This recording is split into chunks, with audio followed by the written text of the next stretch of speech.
വാണിജ്യ ആവശ്യത്തിനുള്ള LPG സിലിണ്ടറിന്റെ വില കുറച്ചു. 30 രൂപയാണ് കുറച്ചത്. ഗാർഹിക സിലിണ്ടർ വിലയിൽ പക്ഷേ മാറ്റമില്ല. വിവരങ്ങളുമായി ഡൽഹിയിൽ നിന്ന് ജിഷ്ണു കൃഷ്ണൻ ചേരുന്നുണ്ട്. ജിഷ്ണു, ഈ വില മാറ്റത്തിനുള്ള സാഹചര്യം എന്താണ്?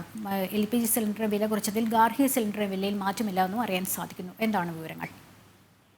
ലക്ഷ്മി, ഇന്നു മുതലാണ് പുതിയ വില വാണിജ്യ ആവശ്യത്തിനുള്ള LPG സിലിണ്ടറിന്റെ നിലവിൽ വരുന്നത്. അതിൽ 30 രൂപയുടെ കുറവാണ് ഇന്നു മുതൽ ഉണ്ടാവുക. 30 രൂപ 50 പൈസയുടെ കുറവ് 19 കിലോഗ്രാം വരുന്ന ഒരു വാണിജ്യ ആവശ്യത്തിനുള്ള LPG സിലിണ്ടറിന് കുറയും എന്നുള്ളതാണ്. അത് വാണിജ്യ മേഖലയിൽ വലിയ രീതിയിലുള്ള സഹായം ആകും എന്നുള്ളതാണ് മനസ്സിലാക്കുന്നത്. 30 രൂപയാണ് ഒരു സിലിണ്ടറിന് കുറയുന്നത്. ഇതനുസരിച്ച് പുതിയ വില 1764 രൂപയായിരിക്കും വാണിജ്യ ആവശ്യത്തിനുള്ള LPG സിലിണ്ടർ വില വരിക.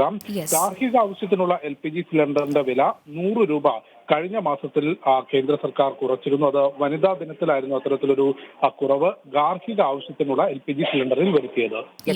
ജിഷ്ണുവാണ് വിവരങ്ങൾ നൽകിക്കൊണ്ടിരുന്നത്.